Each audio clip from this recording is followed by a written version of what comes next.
नमस्कार। आज के इस खास विश्लेषण में हम ब्रह्मांड के उन सबसे रहस्यमयी कोनों की सैर पर चलेंगे जहां समय लिटरली रुक जाता है और हमारे जाने पहचाने फिजिक्स के सारे नियम पूरी तरह से टूट जाते हैं। जरा सोचिए, अंतरिक्ष में एक ऐसी जगह जहां जाने के बाद वापस लौटने का कोई रास्ता ही नहीं है ना? एकदम माइंड ब्लोइंग। तो चलिए इस अकल्पनीय रहस्य की गहराई में गोता लगाते हैं।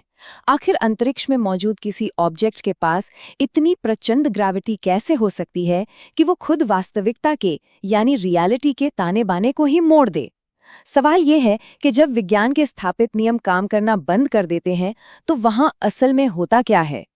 इसे समझने के लिए रबर शीट का उदाहरण सबसे सटीक है। ब्लैक होल असल में स्पेस का वो हिस्सा है जहां ग्रेविटी इतनी हावी है कि प्रकाश यानी लाइट भी वहां से बचकर नहीं निकल सकती।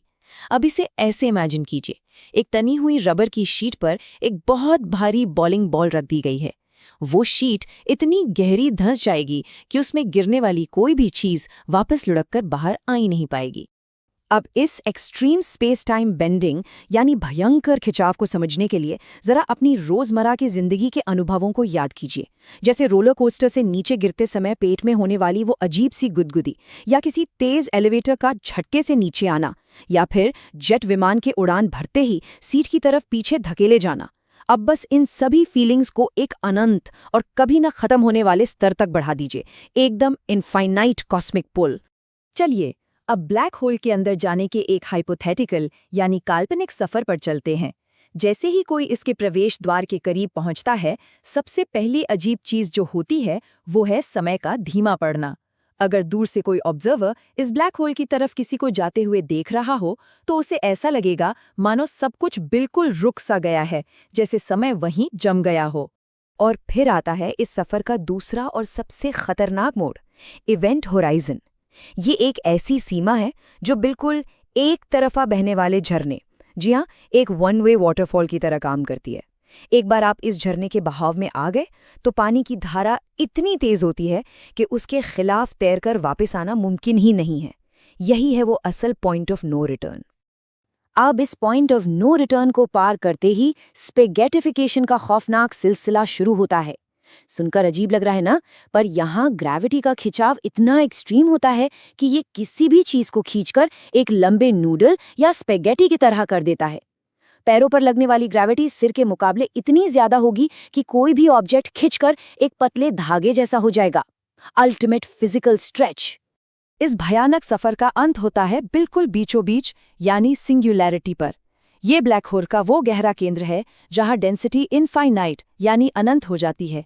ये वो रहस्यमयी बिंदु है जहां पहुंचकर हमारी मॉडर्न फिजिक्स के सारे नियम, सारे फॉर्मूले पूरी तरह से फेल हो जाते हैं, सब कुछ शून्य। दशकों तक हमारी साइंस इसी सिंगुलैरिटी पर आकर अटकी हुई थी, लेकिन फिर महान वैज्ञानिक स्टीवन हॉकिंग ने मॉडर्न फिजिक्स को पूरी तरह से झकझोर कर रख दिया। उन्होंने ये साबित किया कि जिन्हें हम ब्रह्मांड के सबसे काले गड्ढे समझते थे, वे ब्लैक होल दरअसल पूरी तरह से काले नहीं होते। उनके इस एक विचार ने चीजों को देखने का नजरिया ही बदल दिया। हॉकिंग रेडिएशन से ये चौंकाने वाला सच सामने आया कि ब्लैक होल दरअसल धीरे धीरे अपनी एनर्जी लीक करते हैं। इसका सीधा सा मतलब ये है कि ये जो कॉस्मिक ट्रैप है, ये हमेशा के लिए नहीं रहता।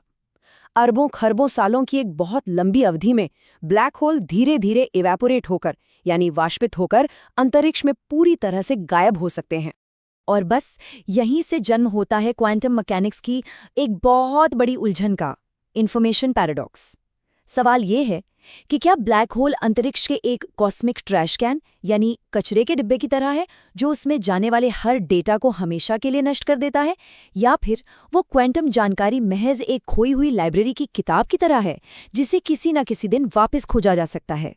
इसी खोई हुई जानकारी का सवाल हमें ब्लैक होल के बिल्कुल विपरीत एक थियोरेटिकल कॉन्सेप्ट की ओर ले जाता है, और वो है व्हाइट होल। इन दोनों को कॉन्ट्रास्ट करके देखिए।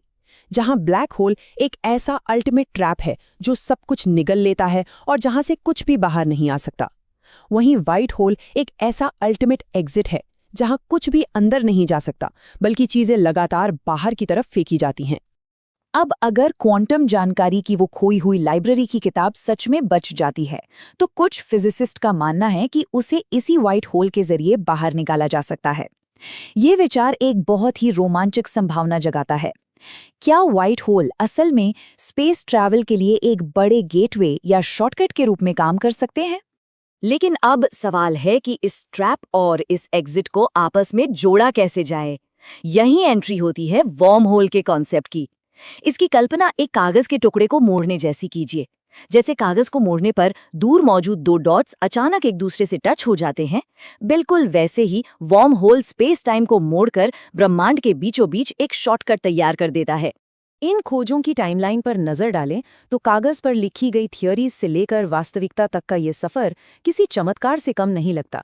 ये सोचना भी हैरान कर देता है कि कैसे हमने आइंस्टाइन के जटिल गणितीय समीकरणों से शुरुआत की और धीरे धीरे इन एक्चुअल फिजिकल फिनोमेना को पहचानना शुरू किया।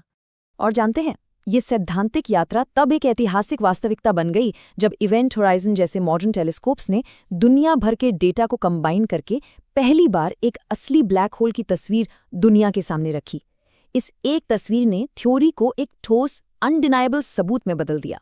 तो इस पूरे विश्लेषण को समराइज करें तो ये जटिल फिजिक्स कॉन्सेप्ट्स हमें बताते हैं कि हमारा ब्रह्मांड उससे कहीं अधिक पेचीदा और जादुई है जितना हम अपनी रोजमर्रा की जिंदगी में महसूस करते हैं। एक्सट्रीम ग्रेविटी वाले ट्रैप्स, हॉकिंग रेडिएशन का इवेपोरेशन, क्वांटम इन्फॉर्मेशन का बचना और वर्म होल्स जैसे स्पेस फोल्डिंग शॉर्टकट्स, ये सब वाकई में अमेजिंग हैं। इस विश्लेषण को खत्म करते हुए एक बहुत बड़ा सवाल हमारे दिमाग में आता है, क्या ब्रह्मांड के ये अल्टीमेट कॉस्मिक एग्जिट्स, ये व्हाइट होल, सच में इस अनंत अंधेरे में मौजूद हैं जो बस हमारे द्वारा खोजे जाने का इंतजार कर रहे हैं, या फिर ये महज एक गणितीय इमेजिनेशन है? इसी रहस्यमयी सवाल के साथ हम आज की इस चर्चा को यहीं विराम देते हैं। ब्रह्मांड के इन अनसुलझे रहस्यों के बारे में सोचते रहिए।